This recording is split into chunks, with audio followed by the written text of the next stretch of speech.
Hello students, क्या आप भी थंबनेल को देखकर यहाँ पहुंचे हैं कि चलो बहुत हो गई पढ़ाई, अब क्या करते हैं, महीने के लाखों कमाते हैं।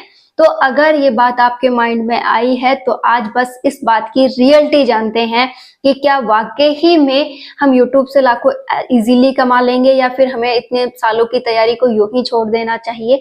क्या है इस बात का महत्व वो हम समझते हैं। स्टूडेंट्स, आपकी एज जो भी है, चाहे 20 साल है, 25 साल है, 30 साल है, 35 साल है, आपने अपनी लाइफ का एक पूरा हिस्सा कैसे जिया है, तैयारी करते हुए, पढ़ाई करते हुए। हमें वक्त पर कोई ये सजेस्ट करने वाला नहीं था कि बस एक बार जुनून के साथ इस फील्ड में तैयारी कर ले, तेरा सफलता निश्चित है। किसी ने कहा, नहीं कहा, या फिर कहा तो हम उस बात को समझने लायक नहीं थे, और जब आज समझते हैं तो उस बात का हमें पछतावा है कि हाँ, वक्त रहते नहीं किया, लेकिन अब वो मेहनत हमसे इतनी अच्छी नहीं हो रही है। तो क्यों ना एक बार पूरे जुनून के साथ, पूरे हौसले के साथ और पूरी एकाग्रता के साथ इस पर फिर से काम किया जाए। क्यों ना अपनी तैयारी को एक मौका और दिया जाए। आप इस बार जिस भी फील्ड की तैयारी कर रहे हैं ना, उसमें अपना 100% देकर देखिए, आपको सफलता जरूर मिलेगी। और 100% देने के बाद नहीं मिलती है ना, तब लगता है कि चलो हमने तो दे दिया, अब नहीं मिली तो ये फील्ड मेरे लिए नहीं है, फिर मैं अदर फील्ड में जाऊं। लेकिन अगर आप बिना कुछ करे ही अपने फील्ड को बदल रहे हैं, आपने अब तक ये नहीं सोचा कि आखिर मैं असफल क्यों हुआ, एक बार सोच के देखिएगा, आपको पता चलेगा कि बहुत से ऐसे कारण थे जो आपके द्वारा ही कहे गए थे और आपके द्वारा ही किए गए थे। तो क्यों ना उन कारणों को पहले दूर किया जाए और जिस फील्ड में हम थे उसी में लाखों कमाए जाए। यूट्यूब का आपको ये जो सपना दिख रहा है कि महीनों के लाखों इजीली आ जाएंगे, तो वो इतना आसान नहीं है। हर फील्ड, चाहे आप पढ़ाई का फील्ड ले लीजिए, चाहे ये फील्ड ले लीजिए, आपसे समय मांगता है, और ये समय आप खर्च करेंगे तो ही आपको आउटपुट मिलेगा। आपको एक महीने में यूट्यूब समझ में नहीं आने वाला। आपको यूट्यूब की पूरी एल्गोरिथम समझने के लिए ही कम से कम 6 महीने का समय चाहिए, और एक बहुत लंबा समय, बहुत बड़ी रिसर्च चाहिए, क्योंकि यहाँ ऐसे बहुत से शब्द हैं, बहुत से शब्दों का अर्थ है, बहुत से काम हैं जो अगर आपको बहुत परफेक्टली आएंगे तो आप यहाँ सफल हैं। और उसके बाद भी ये गारंटी नहीं है कि हम 100% सफल हैं या नहीं है। जैसे मैं आपको एक बात कहूं कि अगर आपने किसी से सुना हो कि मात्र 6 महीने में वो व्यक्ति सफल हो गया, तो ऐसा नहीं है। उस 6 महीने से पहले उसने कितने साल इस फील्ड को दिए, तब जाकर वो आज 6 महीने मात्र में सफल हुआ है। तो अगर आप भी इंटरेस्टेड है, मना नहीं कर रही, अगर आप भी यूट्यूब पर, इंस्टाग्राम पर, इन पर इंटरेस्टेड हैं, तो आपको क्या करना होगा, पहले इस पर काम करना होगा। और काम आप कब करें, जब आप कुछ पहले वाला कर रहे हो। जैसे आपकी तैयारी चल रही है, आप उसे 100% दे रहे हैं, कोई कमी नहीं छोड़ रहे, लेकिन उस बीच जब भी आपको लगे कि मुझे थोड़ा आराम भी करना है, दिन में थोड़ी सी मस्ती भी करनी है, तो वो मस्ती वाले पल आप उस पर खर्च करें। मतलब दिन का आधा पौन घंटा जो आप कहीं पर भी जो आप कहीं पर भी खर्च कर रहे थे, वो इस पे खर्च कर दीजिए कि हाँ, आज मैंने इसकी एक ये टर्म समझी है, आज मैंने इसका ये वाला मतलब समझा है, ये इस तरीके से काम करता है, ये समझा है। हाँ, मुझे इस फील्ड को चुनना है, हाँ, मुझे इस क्षेत्र में वीडियो बनाना है, और इस वीडियो को मैं ऐसे बनाऊं, यहाँ से इस प्रकार से एडिटिंग करूं, या फिर इसका थंबनेल मुझे ऐसे बनाना चाहिए। थंबनेल कैसे बनाते हैं, एडिटिंग कैसे करते हैं, वीडियो कैसे बनाते हैं, हर एक काम को समझने में आपको बहुत समय चाहिए। तो कभी भी आप ऐसा सुनहरा सपना अपनी आंखों में सजाते हुए अपनी जिस फील्ड की तैयारी कर रहे थे उसे मत छोड़िएगा, नहीं तो आप ना इधर के रहेंगे ना इधर के। मेरी बात शायद आपको गलत लग सकती है, कड़वी भी लग सकती है कि मैम ये क्या कह रहे हैं, लेकिन मैं आपको रियल दुनिया से वाकिफ करवा रही हूँ। मेरा हमेशा से यही रहा है कि मैं अपने स्टूडेंट्स से वही बात शेयर करूं जो उनके पक्ष की हो। आप चाहे पीछे के कोई भी वीडियोज उठाकर देख लीजिए, मैं हर दिन आपको मोटिवेट करती हूँ कि हाँ, आपको आपके फील्ड का बादशाह बनना है, आपको आपके फील्ड को मजबूत करना है। आप जिस भी सब्जेक्ट के हो ना, उस सब्जेक्ट में एक बार स्ट्रॉन्ग बन जाइए। आपका तो पता नहीं, लेकिन हाँ, मुझे राजवीर सर जब हिस्ट्री पढ़ाते हैं ना, तो मुझे बड़ा आनंद आता है उनके द्वारा हिस्ट्री सुनने में और उनकी जो बात है उसे सुनने में। क्योंकि जब इंसान अपने फील्ड में बहुत कुछ जानता है, अपने फील्ड को समझ चुका होता है और उसके द्वारा कोई बात कही जाती है ना, तो वो बड़ी आनंद से समझ में भी आती है और बात का जो तरीका है वो भी बहुत सुहावना लगता है। ऐसा लगता है कि पता नहीं ये कितना व्यक्ति जानता है। तो अगर आपने कुछ भी अपनी लाइफ में नहीं किया है कोई बात नहीं, लेकिन आज जो वक्त है ना, इसे समझ लीजिए। आपको करना क्या है, अपने फील्ड को समझना है। आप उस फील्ड पर काम कीजिए, आपके सब्जेक्ट पर काम कीजिए, उस पर कम से कम अपनी पकड़ बनाइए, इतना जरूर कीजिएगा। आप किसी भी तैयारी कर रहे हैं कीजिए, लेकिन अपने फील्ड को आप बहुत स्ट्रॉन्ग रखिए कि अगर आपसे कभी भी भविष्य में भी उससे रिलेटेड कुछ पूछा जाए ना, तो आप एक बार तैयार रहें कि हाँ मैंने पढ़ा था, इतना जो समय है इसे दिया था। और उसके साथ आप अपना कोई सेकंड काम करना चाहते हैं कि हाँ मुझे बस अब थोड़ा सा लगता है कि मुझे कुछ नया भी करना चाहिए, नई दुनिया के साथ चलना चाहिए, तो आप थोड़ा थोड़ा समय उसे भी देने लगे। लेकिन एकाएक आप अपने फील्ड को चेंज कर देते हैं तो इसमें रिस्क बेहद है, हद तोड़ है। तो वो अगर आप ले सकते हैं तो ले, मना भी मैं उसका भी नहीं कर रही हूँ, लेकिन वो उस समय ले जब आपको रियल में लगे कि हाँ रिस्क लेने के बाद भी आप उसे 100% देंगे। उसके लिए आप जुनूनी हैं, आप दिन रात एक कर देंगे, आप हर एक काम को बहुत शिद्दत के साथ करेंगे तो आप उसमें सफल हैं।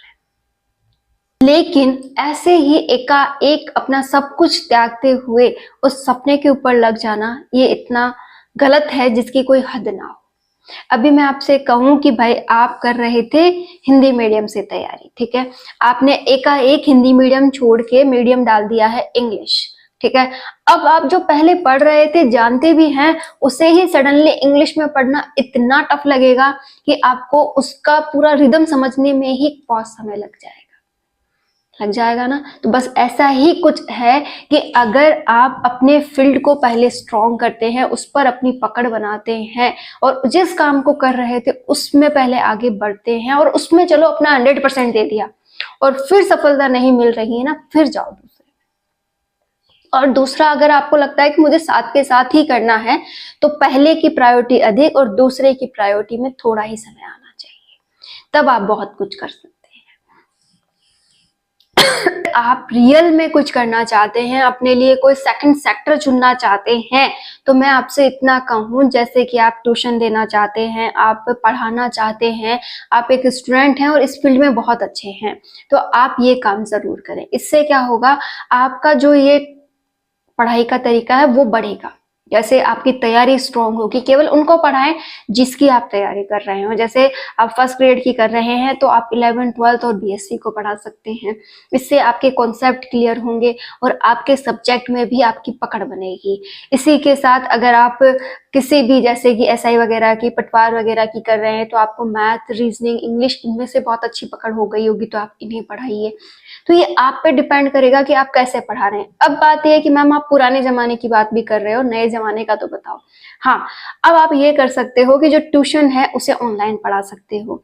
ऑनलाइन आप नोट्स मेकिंग का काम कर सकते हो। ऑनलाइन आप यहाँ पर जो कॉपीज वगैरह होती हैं उन्हें चेक कर सकते हो। ऑनलाइन आप जाकर के पढ़ा भी सकते हो, ट्यूशन भी और क्लासेस भी। तो ये सारे फील्ड भी आपके लिए हैं। और अगर नया सीखना चाहते हो तो यूट्यूब है आपके लिए, इंस्टा है आपके लिए, एआई है आपके लिए, और बहुत से ऐसे ऐप हैं जिन पर आप काम करना सीख सकते हो। लेकिन एकाएक आप अपना फील्ड छोड़कर इनकी तरफ ना भागे, साथ के साथ इनको तैयार करते चलें और फिर आगे बढ़ें।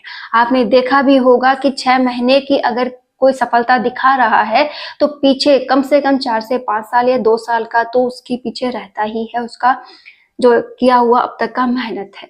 तो आपको भी कुछ ऐसा ही करना है। पहले धीरे धीरे काम कीजिए, हर एक बात को समझिए और उसके बाद उसमें सफलता मिलेगी। और आप सोचें कि बस काम किया ही है और इस महीने मुझे लाखों की सैलरी मिल जाएगी, ऐसा नहीं होता है। आपको पहला पेमेंट देखने में ही 6 महीने लग सकते हैं, हो सकता है साल भर लग जाए। मैंने खुद 8 महीने बाद अपना पहला पेमेंट देखा था और वो भी कोई इतना बड़ा नहीं था, बहुत छोटा अमाउंट आता है।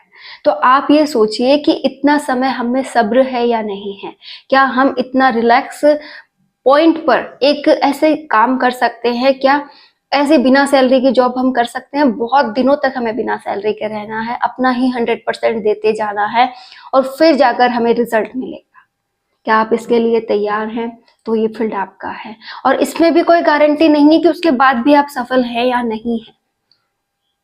बहुत मेहनत है, बहुत रिस्की फील्ड है, लाखों लोग हैं यहाँ पर, करोड़ों लोग हैं यहाँ पर। तो आपको पहले अपने फील्ड पर काम करना चाहिए। अगर आप इस क्षेत्र में भी आना चाहते हैं ना, तो किस डायरेक्शन में आना चाहते हैं, कौन से पॉइंट पर आना चाहते हैं, तो पहले उस पॉइंट को मजबूत कीजिए, उसमें नया क्या कर सकते हैं उस पर काम कीजिए, तब जाकर ये फील्ड आपको मिलता है।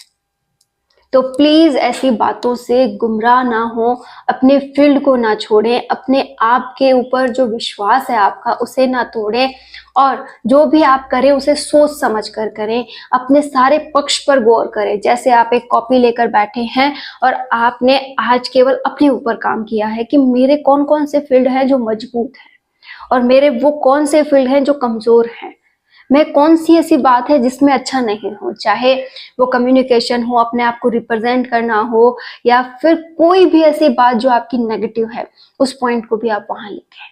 आपका लिखने का तरीका अच्छा नहीं है, आपके बोलने का तरीका अच्छा नहीं है, आप किसी बात को अच्छे से एक्सप्लेन नहीं कर पाते हैं, कोई भी बात हो सकती है, उसे आप लिखिए। और पक्ष मजबूत कौन से हैं, आप पढ़ने में बहुत अच्छे हैं, आपको बातें बहुत जल्दी समझ में आती हैं, आप किसी भी बात का सही अर्थ निकाल करके दे सकते हैं, कुछ भी हो सकता है वो। तो फिर आपको क्या करना है, उन नेगेटिव पक्षों पर काम करने स्टार्ट करना है। और इसी दौरान आपको ये भी सोचना है कि अगर आप इस फील्ड में काम करें तो कौन सा क्षेत्र होगा और उसके लिए मुझे कौन कौन से गुणों की जरूरत है, क्या मैं नया करूं, क्या मैं वो अलग करूं जिससे कि दुनिया मेरे पीछे आए। होता है ना ये, तो बस हमें इन सब पे पहले काम करना है। एकाएक ये ख्याली पुलाव नहीं पकाने कि हाँ ऐसा तो है तो ऐसा हो जाएगा, ऐसा बिल्कुल नहीं होता है। पहले आप बहुत कुछ कीजिए, बहुत मेहनत कीजिए, तब जाकर के ऐसा कुछ होता है। तो उम्मीद करती हूँ आप मेरी बात जरूर समझे होंगे कि हाँ, हमें इन ख्याली पुलावों के पीछे नहीं भागना है, हमें हर एक बात को पहले महसूस करना है, समझना है, अपने ऊपर अप्लाई करके देखना है कि मैं इसके लिए एलिजिबल हूँ या नहीं हूँ। मुझे अपने फील्ड से पहले समझौता नहीं करना है। यहाँ जिस फील्ड में मैं लगा हूँ उस फील्ड में मुझे पहले 100% देना है और उसके बाद ही मैं किसी दूसरे फील्ड के बारे में सोचूं। ये वाली बात जिस दिन हो जाए, आप फिर अपना रिजल्ट बताइएगा कि आपने क्या सोचा है। क्या आप तैयारी पे ही लगे रहना चाहते हैं या फिर आप कोई दूसरा क्षेत्र चुन रहे हैं, क्या है आपके मन के भाव। एकाएक कमाने का कभी मत सोचिएगा। स्टार्टिंग में आपको बहुत कम अमाउंट मिलेगा, उसके बाद ही वो अमाउंट बढ़ता है। तो प्लीज अपने आप को समझिए और इन बड़ी बड़ी बातों में आकर के अपना भविष्य बर्बाद ना करें। उम्मीद करती हूँ हर एक बात को आप बहुत गहराई से समझेंगे, अपने आप को जज करेंगे और हमेशा आगे बढ़ेंगे। All the best.